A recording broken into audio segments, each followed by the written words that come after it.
Hello friends and मेरे future BPSC teachers. मेरा नाम सौरभ कुमार है और मैं TRE 2 बीपीएससी टीचर हूँ। और मैं 11th-12th में फ़िज़िक्स का टीचर हूँ और मेरी पोस्टिंग अभी गया है। ये मेरे मार्क्स आपको दिख रहे होंगे। मैंने TGT, PGT और 6 to 8 मैंने सारे एग्ज़ाम्स दिए थे और ये TGT में जो मेरे मार्क्स थे 92 थे और 6 to 8 में 85 और ये 83 मार्क्स थे मेरे PGT में। और मेरा जो रैंक था वो पूरे बिहार में 58 था मेरे अपने सब्जेक्ट में फ़िज़िक्स में। और ये जो है ये मेरा जॉइनिंग था उस समय का। तो मैं यहाँ पर आप लोगों के लिए, आप लोगों की हेल्प करने के लिए, क्योंकि अब बीपीएससी और स्टेट का एग्ज़ाम का नोटिफिकेशन आने ही वाला है और डेट तो आपको पता ही चल गया होगा। तो स्टेट के एग्ज़ाम में 1 मंथ और बीपीएससी के एग्ज़ाम में नियरली 3 मंथ्स हैं। और जब मैंने TRE 2 एग्ज़ाम दिया था तो उस समय भी कुछ ऐसा ही था। उस समय तो आप जानते हैं के पाठक सर थे। तो TRE 1 के तुरंत बाद स्टेट और फिर तुरंत बीपीएससी, TRE 2 और फिर तुरंत ज्वाइनिंग भी हम लोगों की हो गई थी। तो उस समय मैंने क्या स्ट्रैटेजी अपनाया था अपने पेपर को क्वालिफ़ाई करने के लिए और जिस वजह से मेरे इतने अच्छे मार्क्स भी आए हैं। तो मैं उसी को देखते हुए मैं फ़िलहाल अभी वीडियो ला रहा हूँ जिसमें मैं प्रीवियस TRE 1, TRE 2 और TRE 3 के जितने भी सब्जेक्ट थे, चाहे वो TGT के हों, चाहे PGT के, चाहे 6 to 8 के, उन सारे सब्जेक्ट के जो GK GS के जो क्वेश्चंस हैं उनका मैं सीरीज़ ला रहा हूँ, जिसमें हम लोग क्वेश्चन पेपर वाइज हम उसके जो GK GS के क्वेश्चन है वो सॉल्व करते चलेंगे। क्योंकि मैंने देखा है बीपीएससी ये TRE एग्ज़ाम में जो क्वेश्चंस हैं वो इधर उधर सिर्फ चेंज होते हैं सब्जेक्ट वाइज। तो अगर आप ये सारे सब्जेक्ट जितने भी हैं अराउंड TRE 1 के जितने सारे सब्जेक्ट 2, 3 के, अगर आप इनके सारे GK GS के क्वेश्चन कर लेंगे तो आप देखेंगे कहीं ना कहीं इससे आपको बहुत बेनिफिट भी होगा। तो चलिए हम स्टार्ट करते हैं। आज मैं ये जो मेरा क्वेश्चन पेपर है, जो मैंने क्वेश्चन पेपर मतलब जो एग्ज़ाम दिया था PGT का, तो फिज़िक्स का ये क्वेश्चन पेपर है, उसका मैं आज आप लोगों से जनरल स्टडीज़ डिस्कस करूँगा। और आपको पता है कि अगर आप क्वेश्चन पेपर को एनालिसिस किए होंगे तो क्वेश्चन पेपर में 30 मार्क्स का लैंग्वेज रहता है और GK GS जो रहता है वो आपका 40 मार्क्स का रहता है और जो आपका सब्जेक्ट है वो आपके रहते हैं 80 मार्क्स के। तो ये टोटल कितना हो गया 150, जिसमें से ये मार्क्स आपके 120 होते हैं, जिसमें से मेरा जो PGT में आया था 83 मार्क्स आए थे।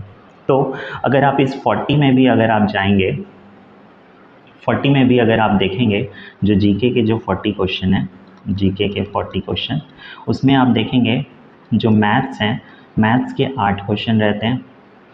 फिर जो साइंस है, साइंस के 8 क्वेश्चन रहते हैं। करंट अफेयर्स के 8 क्वेश्चन रहते हैं।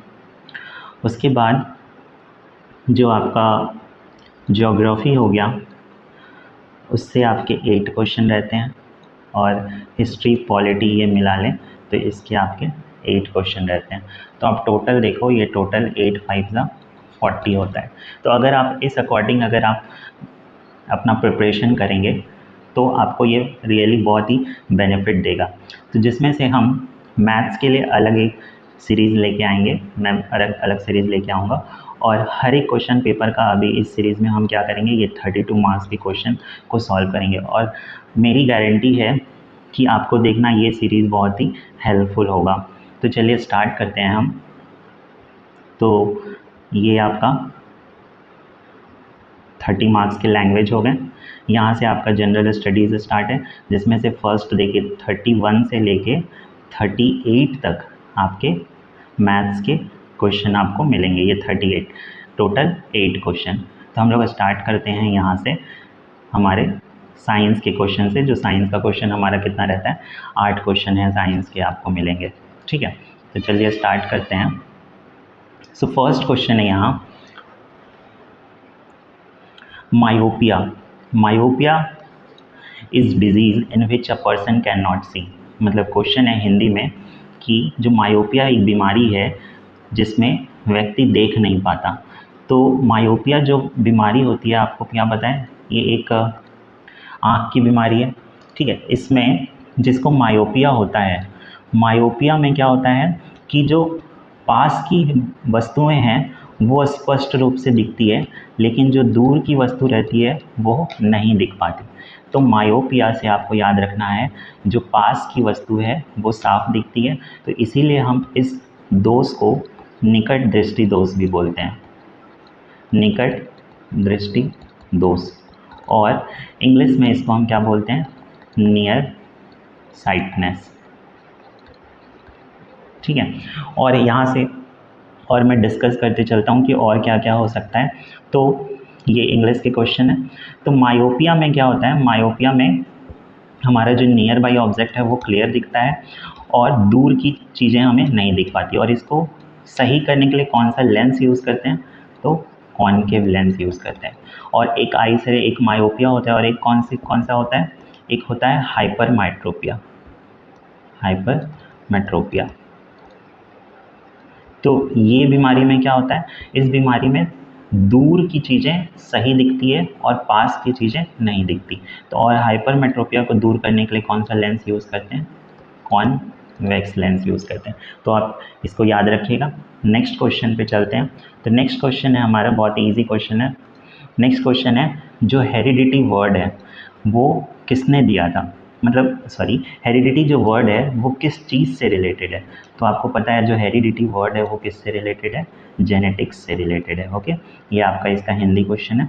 जो आनुवांशिकता है वो आनुवांशिकता किससे संदर्भित है, तो किससे संदर्भित है, आनुवंशिकी से संबंधित है, ठीक है। नेक्स्ट क्वेश्चन, नेक्स्ट 41 क्वेश्चन है कि जिन डिब्बों में खाना पैक किया जाता है उन पर टीन की परत चढ़ी होती है, ना कि जिंक की, ऐसा क्यों। तो देखे होंगे आप जो पैकेट बंद जो फूड होते हैं उनमें अंदर में टीन की परत चढ़ी होती है, तो क्यों। तो आपको पता है कि जो जिंक की क्यों नहीं होती, तो क्योंकि जिंक तो ऑक्सीजन से रिएक्ट कर जाता है ना। तो अगर हम जिंक को हम पैकिंग में यूज़ करेंगे तो वो क्या हो जाएगा, रिएक्ट करके कुछ जो टॉक्सिक सब्सटेंस है वो बना देगा। तो यहाँ पर जो आंसर होगा वो क्या होगा, वो होगा हमारा कि जिंक जो है वो टीन की तुलना में अधिक प्रतिक्रियाशील है। मतलब जिंक जो है वो रिएक्टिव है एज़ कंपेयर टू किससे, हमारा जिंक से, सॉरी टीन से। Zinc is more reactive than tin, तो बी इसका आंसर हो जाएगा, ओके। नेक्स्ट है 41 हो गया। नेक्स्ट हम चलते हैं नेक्स्ट क्वेश्चन में। अब ये क्वेश्चन है हमारा कि the process in which atmospheric carbon dioxide is converted into carbohydrate during photosynthesis. मतलब कि प्रकाश संश्लेषण, जो प्रकाश संश्लेषण प्रोसेस होता है उसमें क्या होता है कि कार्बन डाइऑक्साइड कन्वर्ट होता है किसमें, कार्बोहाइड्रेट में। तो देखिए इसका हिंदी क्वेश्चन है, जो प्रकाश संश्लेषण है वो प्रकाश संश्लेषण के दौरान जो कार्बन डाइऑक्साइड है वो कार्बोहाइड्रेट में परिवर्तित होता है। इस प्रोसेस को हम क्या कहते हैं, तो याद रखिएगा इस प्रोसेस को हम लोग क्या कहते हैं, अपचयन प्रोसेस, मतलब रिडक्शन प्रोसेस। आपको पता है प्रकाश संश्लेषण के थ्रू क्या होता है, जो पेड़ पौधे होते हैं वो क्या रिलीज़ करते हैं, ऑक्सीजन। और रिडक्शन वैसा प्रोसेस है जिसमें ऑक्सीजन रिलीज़ होता है और हाइड्रोजन ऐड होता है, तभी तो कार्बन डाइऑक्साइड और वाटर मिल करके किसके प्रेजेंस में, लाइट के प्रेजेंस में क्या बनाते हैं, कार्बोहाइड्रेट, ग्लूकोज बनाते हैं। ग्लूकोज क्या होता है, C6H12O6, और साथ ही साथ क्या रिलीज़ करते हैं, ऑक्सीजन, ठीक है। इसको बैलेंस कर सकते हैं 6 तो देखिए यहाँ पर जो हमारा ये क्या रिएक्टेंट है, इसमें कार्बन ऐड हुआ होगा तभी तो 6 कार्बन है यहाँ, सॉरी यहाँ हाइड्रोजन ऐड हुआ है। तो हाइड्रोजन ऐड होकर के ये क्या बना है, कार्बोहाइड्रेट, और ऑक्सीजन रिलीज़ हो रहा है। तो ऑब्वियसली बात, जब ऑक्सीजन रिलीज़ होगा तो रिडक्शन प्रोसेस, और जब ऑक्सीजन ऐड होगा तो कौन सा प्रोसेस ये हो जाएगा, ऑक्सीडेशन प्रोसेस हो जाएगा, ओके। नेक्स्ट क्वेश्चन पे चलते हैं। नेक्स्ट क्वेश्चन हमारा, एक प्रिंटर की गुणवत्ता किससे निर्धारित की जाती है।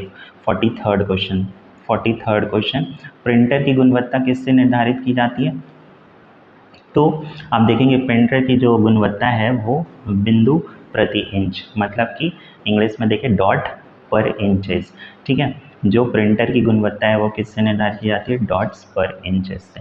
नेक्स्ट क्वेश्चन में आते हैं 43rd के बाद 44, ट्रैकोमा। ये नॉर्मल क्वेश्चन है। ट्रैकोमा किससे रिलेटेड है, आई से रिलेटेड है, आँख से रिलेटेड है। तो ये इसका सही आंसर क्या हो जाएगा, ट्रैकोमा डिजीज रिलेटेड टू आई, आँख से रिलेटेड है, ठीक है। और इसके लिए आपको पता है विटामिन ए खाना चाहिए, गाजर, पालक, ये सारी चीज़ें। नेक्स्ट क्वेश्चन देखिए, ये सारे साइंस के क्वेश्चन हैं। तो अब नेक्स्ट है, what makes Newton third law of motion, which of the following makes use, मतलब कि Newton third law of motion से कौन सा रिलेटेड है। ये रहा क्वेश्चन कि कौन सा न्यूटन के गति के तीसरे नियम का उपयोग करता है। तो न्यूटन का गति का तीसरा नियम क्या है कि every action there is an equal and opposite reaction, मतलब क्रिया के विपरीत क्या होती है, प्रतिक्रिया होती है, ठीक है। तो इसमें हम देखते हैं, अगर ए बी पे फोर्स लगाया तो बी भी क्या लगाएगा, ए पे फोर्स लगाएगा ऑपोजिट डायरेक्शन में। तो ये होता है क्या, न्यूटन्स थर्ड लॉ। तो किससे रिलेट, मतलब कौन सा इससे रिलेटेड, तो तीरंदाजी। आप देखे होंगे तीरंदाजी में क्या, जितना पीछे उसको खींचेंगे तीर को उतना दूर हो जाएगा, मतलब कि क्रिया हो रहा है पीछे खींचना और प्रतिक्रिया हो रहा है क्या, जो तीर हो है वो क्या हो रहा है, दूर तक जा रहा है। तो तीरंदाजी तो सही है। नेक्स्ट ऑप्शन चेक कर लेते हैं, अंतरिक्ष में रॉकेट। तो आपको पता है अंतरिक्ष में रॉकेट कैसे जाता है, जो नीचे जो ईंधन जलता है तो वो नीचे फोर्स लगाता है, तब ये ऊपर जाता है। जब आप दिवाली में रॉकेट जलाते हुए देखते हो नीचे फोर्स लगाता है, तब वो क्या होता है, रॉकेट ऊपर जाता है। तो ये भी सही है, मतलब कि एक से अधिक ऑप्शन आपको सही है, ठीक है।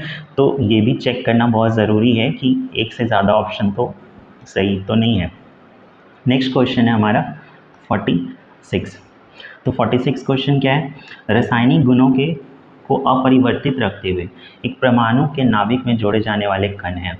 तो ये देखिए, इसका इंग्लिश में देख लेते हैं कि particle which can be which can be added to the nucleus of an atom without changing its chemical properties, मतलब कि इनमें से कौन सा पार्टिकल हम किसी भी एटम में अगर हम जोड़ें, ठीक है, न्यूक्लियस में अगर हम जोड़ें तो कोई भी केमिकल प्रॉपर्टी चेंज नहीं होगा।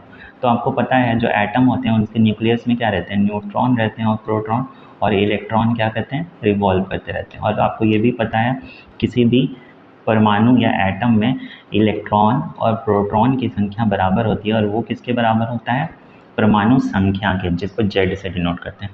अब एक बात बताइए, अगर हम प्रोटॉन को चेंज करें तो परमाणु संख्या भी चेंज हो जाएगा, और परमाणु संख्या चेंज होगा तो केमिकल प्रॉपर्टी तो चेंज हो जाएगी। तो प्रोटॉन तो होगा नहीं। अब इलेक्ट्रॉन जो है, इलेक्ट्रॉन तो ये रिवॉल्व कर रहा है। अब इलेक्ट्रॉन को घटाएं या बढ़ाएं, अगर इलेक्ट्रॉन को बढ़ा देंगे तो वो माइनस आयन बन जाएगा, या इलेक्ट्रॉन को घटा देंगे तो वो प्लस आयन बन जाएगा। अब आयन बन गया तो फिर से केमिकल प्रॉपर्टीज़ तो चेंज हो जाएगी। तो बचा कौन, न्यूट्रॉन। न्यूट्रॉन को चेंज करने से, ऐड करने से क्या, कोई भी केमिकल प्रॉपर्टी चेंज नहीं होगी, ठीक है। तो यहाँ 46 का आंसर क्या हो जाएगा, न्यूट्रॉन। नेक्स्ट है हमारा 46 के बाद 47। देखिए हमारा 8 क्वेश्चन साइंस का ख़त्म हो गया। अब ये जो नेक्स्ट 8 क्वेश्चन आपको मिलेंगे वो किसके मिलेंगे, करंट अफेयर्स के थ्रू। तो ये करंट अफेयर्स तो आपका किसका होगा, 2023 का होगा करंट अफेयर। फिर भी देख लेते हैं कुछ कुछ। जैसे ये क्वेश्चन 2023 में ही एलन मस्क ने क्या किया था, जो ट्विटर था, ट्विटर को परचेज कर लिए थे और उसका लोगो चेंज कर दिया। तो पहले लोगो उसका क्या था, एक बर्ड था लोगो, और फिर क्या बना दिया वो एक्स। तो वही पूछ रहा है कि जो एलन मस्क ने इसका लोगो चेंज किया था, तो उसके पहले जो बर्ड था, ट्विटर का आइकॉनिक बर्ड, उसको, उसका क्रिएटर कौन था, उसको किसने बनाया था। तो देखिए इसका हिंदी में देख लीजिए आप, एलन मस्क द्वारा सिग्नेचर ब्लू बर्ड लोगोस को बदलकर एक्स लोगो करने की घोषणा करने से पहले 2012 में अपने अंतिम संस्करण में ट्विटर के प्रतिष्ठित बर्ड के निर्माता के रूप में किसे जाना था, मतलब ट्विटर का जो बर्ड था उसको किसने बनाया था। तो उसका आंसर क्या हो जाएगा आपका, तो आपको पता है जैक डॉर्सी। तो जैक डॉर्सी तो क्या थे, जैक डॉर्सी तो ट्विटर को बनाए थे ना, लेकिन इसका जो आंसर होगा, जो लोगो दिए थे वो कौन थे, मार्टिन ग्रेसर थे, ठीक है। ये उस समय न्यूज़ में था, तो आपको ध्यान रखना है कि जो करंट अफेयर में जो न्यूज़ में रहता है क्वेश्चन वही पूछता है। ये देखिए उस समय ऑस्कर अवार्ड मिला था ओपेनहाइमर को। ओपेनहाइमर एक फिक्शन है जो कि साइंस से रिलेटेड है, मतलब एटॉमिक बॉम्ब, परमाणु हाइड्रोजन बॉम्ब बनाने के रिलेटेड वर्ल्ड वॉर 2 के समय का है। तो पूछ रहा है ओपेनहाइमर के डायरेक्टर कौन है, तो ओपेनहाइमर के डायरेक्टर कौन है? Christopher Nolan. ठीक है, उसके बाद 49th क्वेश्चन है। 49th क्वेश्चन बोल रहा है कि जो आपका 2026 एडिशन का कॉमनवेल्थ गेम है, वो जो होस्ट करने वाला था वो मतलब कॉस्ट ज़्यादा पड़ने के कारण, खर्च ज़्यादा होने के कारण उसको क्या कर लिया, उससे अपना नाम वापस ले लिया। देखिए इसका हिंदी क्वेश्चन, निम्नलिखित में से किसने राष्ट्रमंडल खेलों के 2026 संस्करण की मेजबानी से इसके आयोजन पर भारी अनुमानित व्यय के कारण अपना नाम वापस ले लिया? तो पहले ये विक्टोरिया में होने वाला था, लेकिन खर्चा ज़्यादा होने के कारण ये अपना नाम वापस ले लिया। तो अब ये क्वेश्चन पूछ सकता है कि होने वाला कहाँ है, तो ये जो होने वाला है वो कहाँ होने वाला है? ग्लासगो में। वेरी इंपॉर्टेंट क्वेश्चन है ये, ग्लासगो में होने वाला है। और ग्लासगो कहाँ है? स्कॉटलैंड में। ठीक है, नेक्स्ट क्वेश्चन पे चलते हैं। नेक्स्ट क्वेश्चन हमारा है इंडिया गठबंधन। आपको पता है जो अभी जो ऑपोजिशन में है वो सारे लोग मिल करके इंडिया गठबंधन बनाए थे। तो पूछा इसका फुल फॉर्म, तो इसका फुल फॉर्म है Indian national development inclusive alliance. इसी को इंडी अलायंस भी बोलते हैं। ठीक है, और हो सकता है आपसे पूछ दे एनडीए का फुल फॉर्म कौन है? एनडीए कौन है? जो अभी पक्ष में, मतलब जो नरेंद्र मोदी जो अभी पीएम है, तो वो कौन सी पार्टी से बिलोंग करते हैं? एनडीए के समर्थन से बना हुआ है ना। तो एनडीए क्या है? National democratic alliance. ठीक है, तो ये एनडीए का फुल फॉर्म हो गया।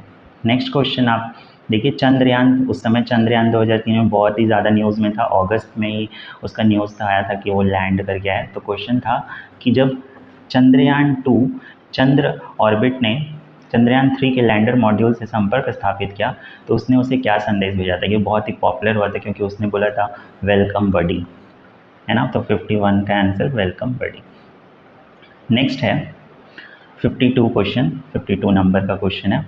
ये एक दो क्वेश्चन आपको देखेंगे मिल जाएंगे हर क्वेश्चन में, जो कि एट अ टाइम आप अटेम्प्ट नहीं कर सकते। बहुत अगर आप प्रिपरेशन बहुत अच्छा किए हो तो ही वो क्वेश्चन बनता है। तो जैसे ये क्वेश्चन था, ये मेरा क्वेश्चन गलत हो गया था। Name the former president of China who cursed up pro democracy movement in 1989। मतलब बोलना चाह रहा है कि 1989 में लोकतंत्र समर्थक आंदोलन को कुचलने वाले चीन के पूर्व राष्ट्रपति का नाम क्या था? तो उनका नाम जो था वो क्या था? आपका जियांग जेमिन था। ठीक है, उनका नाम क्या था? जियांग जेमिन, इसका आंसर हो जाएगा। नेक्स्ट क्वेश्चन है, नेक्स्ट क्वेश्चन उस समय का आयरलैंड से रिलेटेड था, तो ये इसका आंसर था लियो वराडकर। उसमें 2 बार इलेक्शन कौन जीत गया था? फिर उसी समय ये G20 का जो सम्मेलन था वो कहाँ हुआ था? इंडिया में हुआ था, तो उससे रिलेटेड है। तो G20 जो इंडिया में हुआ था समिट, उसमें अफ्रीकन यूनियन को परमानेंट मेंबर बना लिया गया था। तो पूछ रहा है कि उस समय अफ्रीकन जो यूनियन है उसके चेयरमैन कौन थे? आपको याद होगा जो समिट हुआ था उस समय तो नरेंद्र मोदी ने उनको गले भी लगाया था मेंबरशिप देने के बाद। वो थे कौन? अजाली और सुमानी। ठीक है, तो ये 54 नंबर का क्वेश्चन। यहाँ से आपसे पूछ सकता है कि G20 का सम्मेलन जो 2024 में हुआ तो वो कहाँ हुआ था? तो ये हुआ था ब्राज़ील में। और अब जो होने वाला है G20, ये कहाँ होगा? ये आप लोग बताइएगा। 2025 में जो G20 होने वाला है वो कहाँ होने वाला है? तो कमेंट में बताइएगा, फिर भी मैं बता देता हूँ कहाँ होने वाला है। साउथ अफ्रीका में। साउथ अफ्रीका है ना आपका G20 का मेंबर है। नेक्स्ट क्वेश्चन है आपका 55th। अब ये देखिए, अब ये ज्योग्राफी के क्वेश्चन आ गए। 8 क्वेश्चन खत्म हो गया 54 तक, 46 और 8 54 हो गया।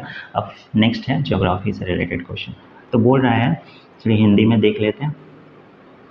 भौगोलिक क्षेत्रफल के अनुसार भारत की निम्नलिखित भौतिक इकाइयों को आरोही क्रम में व्यवस्थित करें। मतलब कि ये ज्योग्राफिकल एरिया के अकॉर्डिंग किसका ज्योग्राफिकल एरिया ज़्यादा है? तो आपको पता होगा इंडिया का जो मैप है, तो सबसे लंबा क्या एरिया है? कोस्टल एरिया सबसे लंबा है। तो थर्ड, देखिए थर्ड कहीं है, हाँ तो एक ही ऑप्शन है थर्ड में, और भी मिला लेते हैं। थर्ड 3 के बाद 1 है सेंट्रल हाईलैंड्स, सही है। जो आपका जो ये सेंट्रल में जो हाईलैंड्स हैं वो हैं, उसके बाद जो है तो आपका ग्रेट प्लेन्स हैं, और उसके बाद है नॉर्दर्न माउंटेन्स, मतलब उत्तरी जो सीमा में जो माउंटेन है वो। तो यहाँ पर इसका आंसर हो जाएगा 3 1 2 4। उसके बाद 56 का देखिए क्या बोल रहे हैं, arrange the following range north से साउथ, मतलब ऊपर से नीचे, नॉर्थ से साउथ आना है आपको, इसको अरेंज करना है। तो इसमें आपको पता है काराकोरम आपको पता है कि अगर पीओके नहीं रहता तो K2 भारत का सबसे हाईएस्ट पॉइंट होता। अभी कौन है, कंचनजंगा, तो K2 जो है वो सबसे हाईएस्ट पॉइंट है आपका, ठीक है। तो K2 कौन है, 2। उसके बाद कौन है, लद्दाख फर्स्ट, ये हो गया। उसके बाद आता है जास्कर, और सबसे आखिरी में कौन आता है, पीर पंजाल। तो आपको पता होगा सबसे ऊपर ट्रांस हिमालयन होता है, और फिर उसके बाद ग्रेटर हिमालयन होता है, उसके बाद आपका लोअर हिमालयन या मिडिल हिमालय, और सबसे आखिरी में क्या होता है, आउटर हिमालय। यहीं पे क्या है, शिवालिक है, ठीक है। और जो माउंट एवरेस्ट है वो कहाँ पर है, वो ग्रेटर हिमालय में है। माउंट एवरेस्ट जो वर्ल्ड की सबसे हाईएस्ट पॉइंट है, माउंट एवरेस्ट, जिसको जो कहाँ है, नेपाल में। उसके बाद 56 के बाद आते हैं 57 में, ठीक है, ये क्वेश्चन हो गया।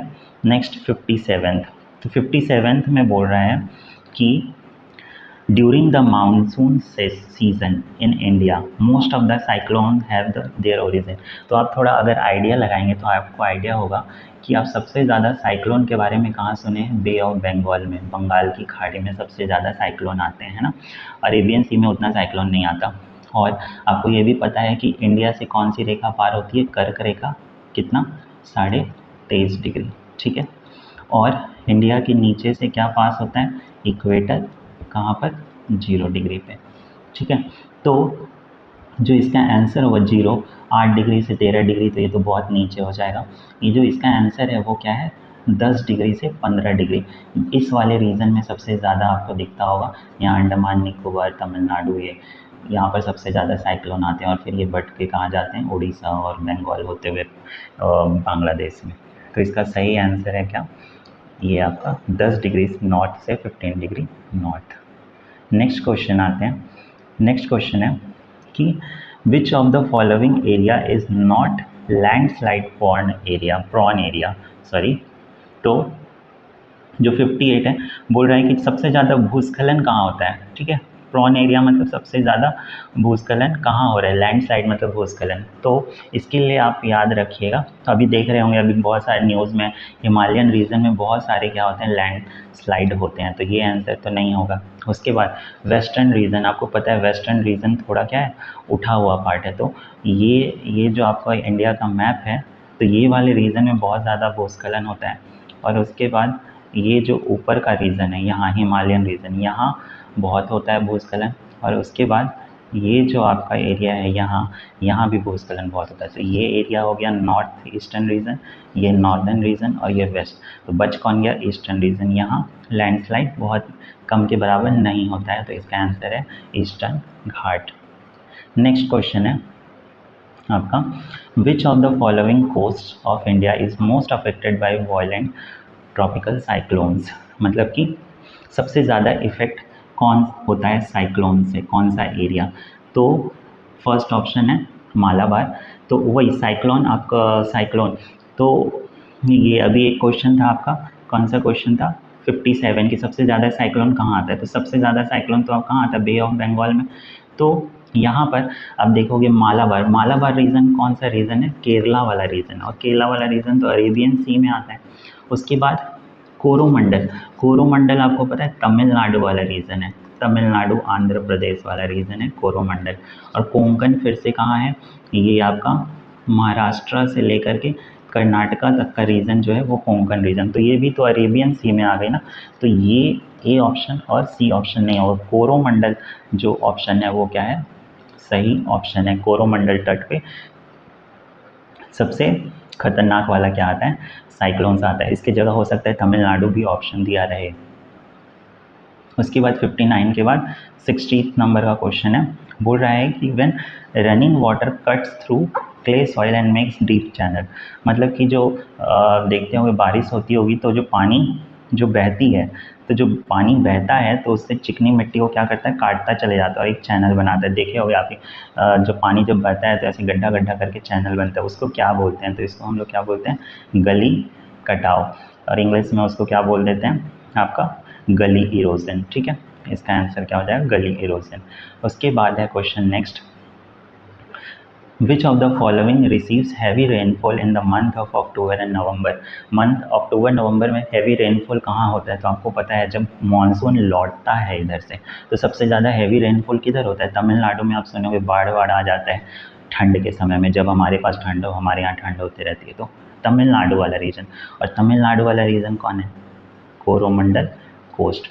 तो आपको याद रखना है कि अक्टूबर नवंबर में जो मानसून आता है और लौटता हुआ मानसून, उससे हैवी रेनफॉल होता है कोरोमंडल कोस्ट में, या ऑप्शन में आप देख सकते हैं तमिलनाडु भी हो सकता है, अलग अलग क्वेश्चन आपका बन सकता है, आया भी हुआ है ये। और जो ये जो लौटता हुआ मानसून होता है उसको हम लोग बोलते हैं नॉर्थ ईस्ट मानसून, याद रखिएगा, north east monsoon. Next question है हमारा, cultivation of fruits and vegetable, तो ये तो स्टैटिक जी के क्या बोलते हैं इसको, हॉर्टिकल्चर। नेक्स्ट क्वेश्चन हमारा 63, अब देखिए ये हिस्ट्री पॉलिटी से क्वेश्चन आ गया, 8 क्वेश्चन कंप्लीट हो गया, अब ये नेक्स्ट 8 क्वेश्चन और फिर 70 हो जाएगा। तो पूछ रहा है कि पटना और आरा में जो आपका रिवॉल्ट हुआ था बिहार में 1857 में, तो पटना और आरा डिस्ट्रिक्ट से कौन उसको लीडरशिप किया था, तो आपको पता है बिहार से एक ही तो थे, कौन थे, कुंवर सिंह। कहाँ से, आरा के जगदीशपुर से, है ना, कुंवर सिंह लीडरशिप किए थे, और ये उस समय सबसे उम्रदराज क्रांतिकारी थे, जिन कितनी उम्र थी, 80 साल के उम्र में इन्होंने क्या किया था, लीडरशिप किया था। नेक्स्ट क्वेश्चन है हमारा, पार्टीशन ऑफ बंगाल, तो पार्टीशन ऑफ बंगाल मतलब बंगाल का विभाजन। बंगाल का विभाजन तो सब जानते कब हुआ था, 1950 में, और किसने करवाया था, लॉर्ड कर्जन ने। तो पूछ रहा है ये इफ़ेक्टिव कब हुआ था, जो बंगाल का विभाजन है, तो बंगाल का विभाजन जो है वो इफ़ेक्टिव हुआ था 16 अक्टूबर 1905 को। इसी दिन आपको पता होगा सब लोग क्या मना रहे थे, रक्षाबंधन, है ना। और ये घोषणा कब किया था इसका, ये भी पूछ सकता है, तो ये किया था 19 जुलाई 1905 को। तो जिसके बाद सब बहुत गुस्सा हो गए थे भारत के लोग, क्योंकि ये हिंदू मुस्लिम को बांटना चाह रहे थे। तो उस समय फिर क्या यहीं पर अगस्त में क्या स्टार्ट हुआ था, स्वदेशी आंदोलन, इसी समय स्टार्ट हुआ था बंगाल विभाजन के समय 1905 में। तो इसका आंसर हो जाएगा इफेक्टिव कब हुआ था, 16 अक्टूबर 1905 को। अब नेक्स्ट है क्विट इंडिया रिजोल्यूशन, जो भारत छोड़ो आंदोलन था वो कांग्रेस के द्वारा एडॉप्ट कब किया गया था, किस डेट को, बॉम्बे में। तो ये किस डेट को एडॉप्ट किया गया था, ये याद रखिएगा, बहुत ही इंपॉर्टेंट क्वेश्चन है, 8 अगस्त 1942 को भारत छोड़ो आंदोलन। ठीक है, नेक्स्ट है, और इस समय वॉइसराय कौन थे, लॉर्ड लिनलिथगो। ये भी पूछ सकता है, पूछा भी है और आया हुआ क्वेश्चन है। उस समय वायसराय कौन थे क्विट इंडिया मूवमेंट के समय, लॉर्ड लिनलिथगो। इसी समय 1940 में इन्होंने ही क्या लेके आया था, अगस्त प्रस्ताव लेकर के आया था। नेक्स्ट क्वेश्चन है 66, British ruled India for a long period due to, मतलब भारत में अंग्रेजी शासन किस वजह से आया था, तो इसका तो एक ही आंसर है, बांटो और राज करो। क्या, policy of divide and rule, बांटो और राज करो, शासन करो, ब्रिटिश ने लेकर के आया था और सारे हिंदू मुस्लिम को क्या कर दिया था, बांट दिया था, ताकि एकता ना हो सके। उसके बाद Queen's Victoria proclamation was issued on which of the following dates, मतलब आपको पता होगा 1857 की क्रांति आ गई थी, तो उस समय अंग्रेज़ों को बहुत नुकसान हुआ था। उसके बाद क्या हुआ था, जो भारत का शासन किसके अधीन था, ईस्ट इंडिया कंपनी के अधीन था, उसको कौन ले लिया, ब्रिटिश क्राउन ने अपने अधीन कर लिया, और अब शासन ब्रिटिश क्राउन से चलने लगा था। तो इसकी उद्घोषणा कौन किया था, ये भी क्वेश्चन पूछता है कि जो 1857 की क्रांति के बाद जो 1858 में उद्घोषणा किया गया था, तो उसको किसने किया था, तो क्वीन विक्टोरिया ने किया था, और किस डेट को किया था, 1 अक्टूबर 1858 को इसकी उद्घोषणा हुई थी। ठीक है, नेक्स्ट क्वेश्चन है 68, which of the following statement is are correct, कौन सा स्टेटमेंट करेक्ट है, तो आप देखिए, Raja Ram Mohan Roy was a pioneer of modern education, आधुनिक शिक्षा का जनक किनको कहा जाता है? राजा राम मोहन राय को ही कहा जाता है। अग्रणी थे, सही चीज़ है। उसके बाद स्वामी विवेकानंद ने तो कहा था भारत भारतीयों के लिए है, नारा दिया था। फिर विवेकानंद जब 2 हो गया तो उपयुक्त एक में से अधिक ऑप्शन होगा। ये भी देख लेते, विश्व संसद में भाग लिया था, हाँ लिया था। कब लिए थे? 1893 को। कहाँ हुआ था? अमेरिका के शिकागो में हुआ था। और राजा राम मोहन राय किस लिए फेमस है? क्योंकि इन्होंने सती प्रथा का अंत किया था। और कब किए थे ये? 1829 में। और इस समय जो वायसराय था वो कौन था? Bentinck, William Bentinck. ठीक है, नेक्स्ट क्वेश्चन है 69। इनमें से कौन इंग्लैंड में भारत के अनाधिकारिक दूत बने? तो आपको पता है इसका आंसर दादा भाई नेरोजी, ग्रांड ओल्ड मैन। और ये ब्रिटिश पार्लियामेंट में क्या थे? मेंबर भी थे दादा भाई नेरोजी। उसके बाद 70th क्वेश्चन, आखिरी क्वेश्चन, कि जो भारत सरकार अधिनियम जो 1935 में आया था, उसको किसने गुलामी का चार्टर बताया था? गुलामी का चार्टर किसने बताया था? चार्टर ऑफ स्लेवरी किसने कहा था? चार्टर ऑफ स्लेवरी है, हिंदी में भी इसको पूछ सकता है, चार्टर ऑफ स्लेवरी किसने कहा था? तो किसने कहा था इसको कहे थे जवाहरलाल नेहरू ने। मतलब ये नन ऑफ द अबव है, क्योंकि यहाँ जवाहरलाल नेहरू ऑप्शन नहीं है ना, नहीं है, तो नन ऑफ द अबव हो जाएगा। ठीक है, और आपको पता है 1935 जो भारत सरकार अधिनियम है, इसी से बहुत सारे आपके क्या आर्टिकल्स लिए गए थे हमारे किसमें? संविधान में। ठीक है, तो ये था पूरा 70 क्वेश्चन। टोटल कितने क्वेश्चन का जीएस था? 32 क्वेश्चन, जिसमें से मैं मैथ्स के लिए अलग सीरीज लेके आऊँगा 32 + 8। अब इसके बाद स्टार्ट हो जाता है आपका सब्जेक्ट। तो इसी स्ट्रैटेजी से आप पढ़ाई कीजिए, जो भी प्रीवियस ईयर क्वेश्चन पे ज़्यादा फोकस कीजिए, क्योंकि टाइम कम है, उसको जितना से ज़्यादा रिवाइज करें, क्योंकि मैंने भी सबसे ज़्यादा एफर्ट प्रीवियस ईयर पे ही डाला था, तो उससे मुझे बहुत हेल्प मिला था कि कैसे मुझे प्रिपरेशन करना है, क्या क्या प्रिपरेशन करना है और किस चीज़ को ज़्यादा फोकस करना है। तो मिलते हैं नेक्स्ट वीडियो में, तब तक अच्छे से पढ़ाई करते रहे और अपना ध्यान रखिए। Thank you to all.